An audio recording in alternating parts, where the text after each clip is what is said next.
কতদিনে ছুটি নিয়ে আসছো?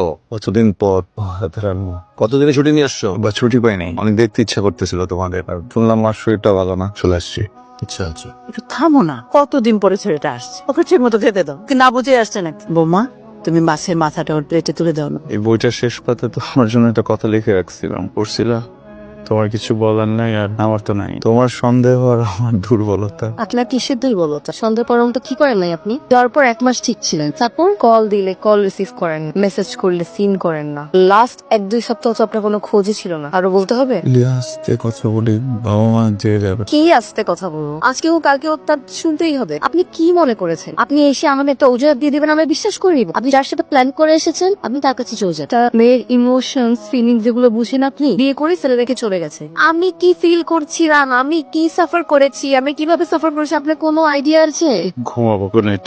আপনি হুট করে কেন দেশ চলে আসছেন? সত্যি বলবেন। তোমাদের সারপ্রাইজ দিতে আসছি। সারপ্রাইজ? কিসের সারপ্রাইজ? আপনার মাকে যে বলবো গত 3 মাস আপনি আমার সাথে কি ব্যবহারটা করেছেন, কত কষ্ট দিয়েছেন আপনি আমাকে। এই ভালোবেসে আপনাকে বিয়ে করেছি আমি, তাই না? আপনি হুট করে এসে বলবেন যে সারপ্রাইজ দিতে আসছেন, আমি বিশ্বাস করে ফেলবো, তাই না? আপনার বাবা মার জানা উচিত যে এটা কোনো সারপ্রাইজ না, এটা অন্য কিছু। প্লিজ চুপ করো। কেন চুপ করবো? গতকাল রাতে আপনি আমাকে কিছু বলেননি, সব কেন করেছেন? কারণটা বলে আমাকে প্লিজ দয়া করবেন। এগুলো জানা না পর্যন্ত আমি এই বাসায় আর থাকবো না।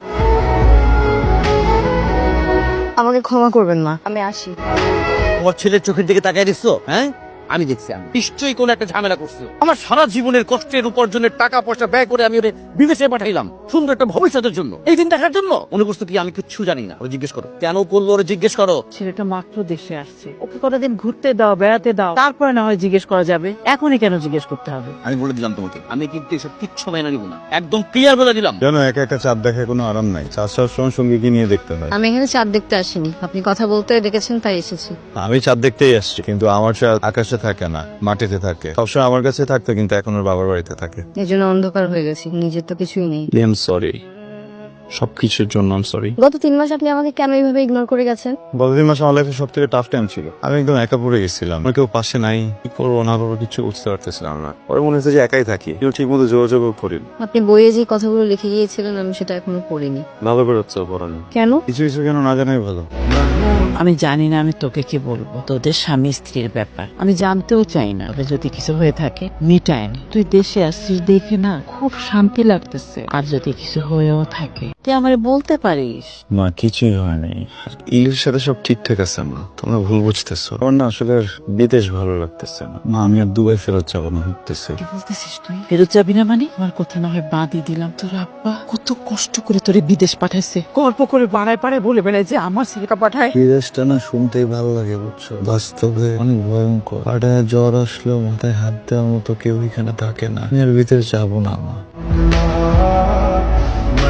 বাবা, আমি তো শুনলাম সবকিছু। আমি জীবনে ওর জন্য কি করতে পারছি না পারছি সেটা আমি জানি না, কিন্তু যেটুকু করছি সেটুকু করতে সারাটা জীবন আমার যুদ্ধ করতে হয়েছে নিজের সাথে। আমি তো এমন দায়িত্বহীন ছেলের জন্য যুদ্ধ করিনি সারা জীবন। আমার জীবনের সর্বস্ব দিয়ে আমি ওরে দুবাই পাঠাচ্ছি। কেন তোমার পক্ষের গহনা বিক্রি করিনি? জানে সেটাও জানেই।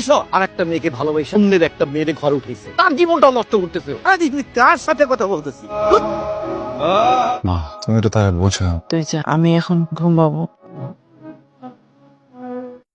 তোমাদের কিছু কথা বলতে চাই। তোমার যদি কোনো সমস্যা থাকে আমাকে জানাতে পারো, আমি আমার মেয়েকে সুন্দরভাবে রাখতে পারি। কি বললেন? কিসের মধ্যে কি আমি বুঝলাম না। আমি এসব কথা বলতে এখানে আসছি? হ্যাঁ, এসব কথা বলার জন্যই তোমাকে ডেকেছি। সরি, আমি মানে কথা বলতে আসিনি। আমার ওয়াইফ, আমার পরিবার, আমি ওর গার্ডিয়ান, আমি ওর সবকিছু। ওকে যদি ভালো রাখতে আমি রাখবো, অন্য অন্য কারো প্রয়োজন নাই। কেন নাটক করছেন? দরকার আছে এসবের কোনো? নাটক করবো কেন? তো কি করছেন? এরকম ভন্ড এরকম প্যাচানো মানুষের প্রেমে তো আমি পড়িনি। আমি বাসায় যাচ্ছি, তুমি চলে আসো। কে যাবে? আমি যাব? যে মানুষ আমার বাবার সাথে এরকম উঁচা গলায় কথা বলতে পারে তার বাসায় আমি যেয়ে থাকবো? কিভাবে কথা বলবো তোমার বাবার সাথে? হ্যাঁ, যদি তোমার যদি আসতে ইচ্ছা করে তুমি আসো, যদি আসতে ইচ্ছা না করে তাহলে থেকে যাও।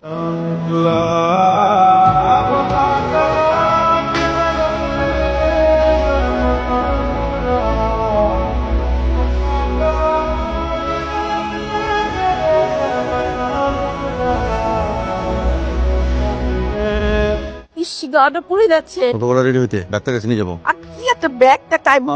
ব্যাগ আমি আসো তো পেয়াদো। মায়ের সাথে কথা কিভাবে বলতে আসছে মেলাটা বন্ধ হারাইছে।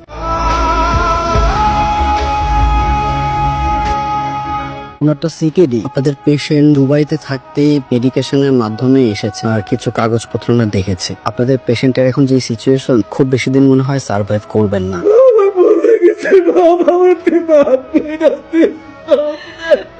বুঝতে পারি না।